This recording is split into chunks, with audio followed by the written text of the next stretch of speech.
on hole 15 at the Country Club of Colorado. We are going to look at about 170 to 180 yard shot. Obviously we've got some elevation changes here. It's going to be something to take into consideration as we're hitting the shot. So obviously this one's going to be below our feet, but I also want to talk a little bit about this way, those kind of lies as well. So have you had any experience misses with that? So like uphill lie, often kind of chunk them a little bit. Okay. Kind of just stab into the ground. I think it's probably something to do with my spine angle if I had to take a guess. Yeah. I would say when you're on these type of lies, if you're having the feet one way or the other, you always want to have your shoulder plane and your spine angle kind of level with how that ground angle is as well. So when you're getting up there, try to think of where this is. So if you're here, you don't want this here. You want to kind of level like out a driver. with that. Okay. And I think that's going to stop that chunking. Yeah, okay. Exactly. Awesome. And so like for this lie, the ball is like pretty below my feet. Got a pitching wedge in my hand, and so often what my miss is pushing it or having too much cut on it. Okay. So kind of talking about that controllability. Yep. That is going to be the common miss for that type of shot, being below your feet. You're coming through, and it's tough to get your shoulders and the club face square at impact. So it's going to want to stay open. It's going to flare to the right, or else if you come through here, it's a push. So I'd like to see one. Okay. See how we're doing, and then I can make some adjustments from there. Absolutely. All right. So kind of my thought process, how I'm vividly thinking about the hole is kind of, I've always thought about like sitting in a chair and then obviously aiming left of the pin. So flag's on the right portion of the green. I'm gonna aim like pretty much off the green on the left side into the rough there. Good. Yeah, you want to make sure that you're not putting yourself in a bad spot going for the pin. Let that air take into consideration. Yeah, absolutely. All right. Let's see what I got here.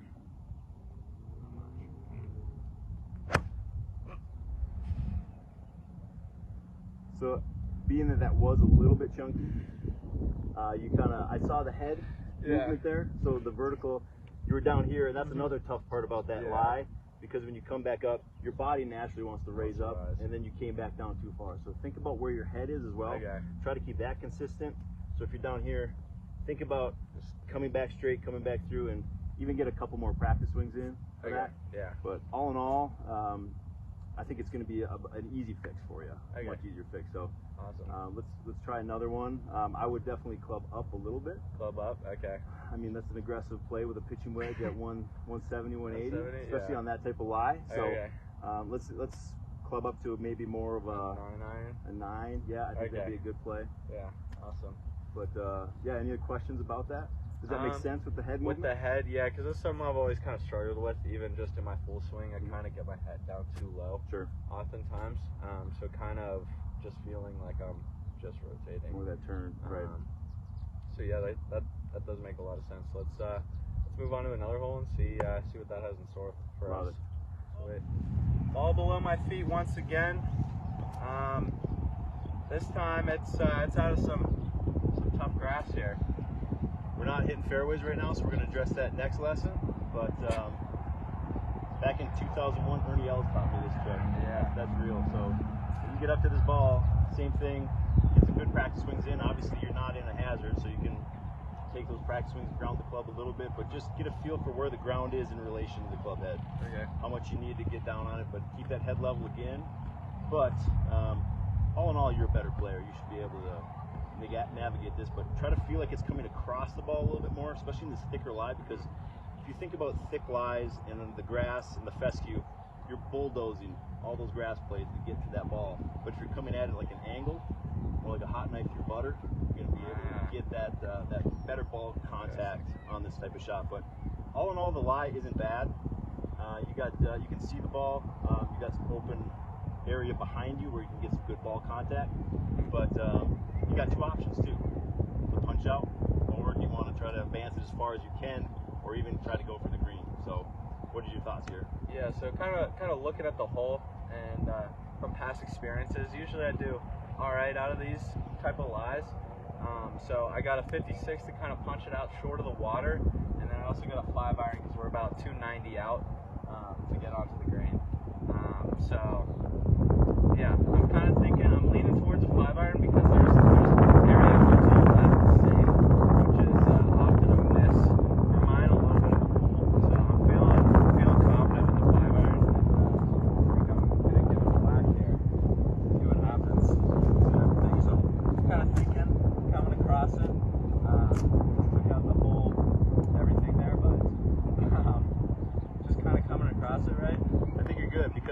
said, you got a good look at the ball. You got enough area behind it where you can get underneath it, and it's not going to be a lot of in your way between when you make that contact with the ball to get it up too. Yeah. So I think you're a safe play with that 5-iron. All right. Take a whack at it.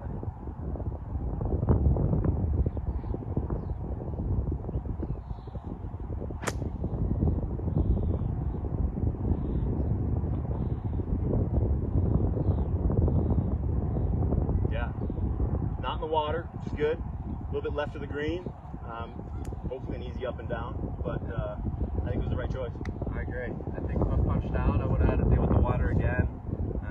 Obviously a little bit of a risky play, but you know, you gotta live life a little bit on the edge sometimes. So Especially in golf. So I'm pretty happy with the result. I hit right up the center of the face. It's typical.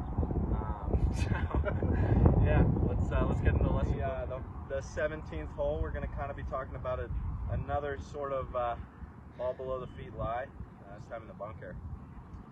So if you're in the bunker, obviously I want you to pick a spot out, maybe a half an inch to an inch behind the ball, depending on how far that shot's going to be. Yeah. But again, the head level has got to be critical.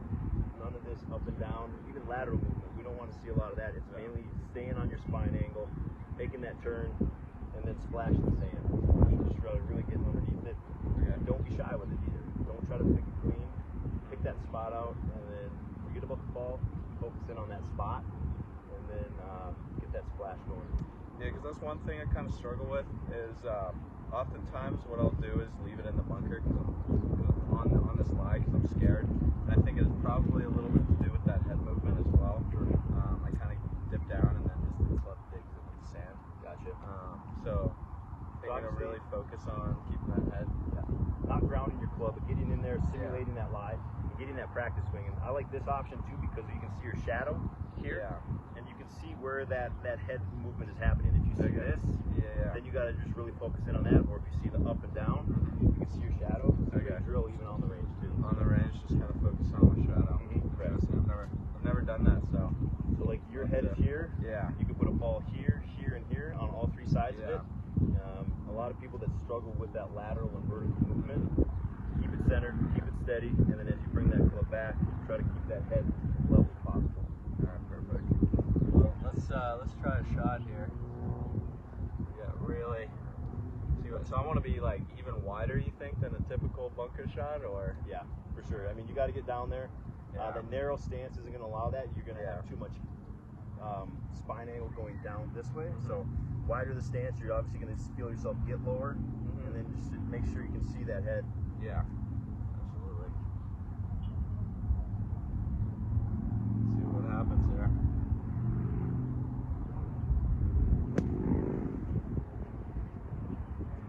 Beautiful. I'd rank that a 15 out of 10, if I do say so myself. Got it out. Obviously, you made the splash. You were aggressive with it. You weren't tentative, holding off and trying to finesse it out of there, and that's what you exactly have to do out with that type of lie. Awesome. Well, that went a little better than the last one, so kind of really focusing on keeping my head still. I think it dipped down a little bit still because I did hit a little bit further behind than I wanted to, but it got out, so that's kind of the main thing out of a tough lie to the bunker. So we'll move on to 18 now and kind of talk about the same thing we did on 16 there.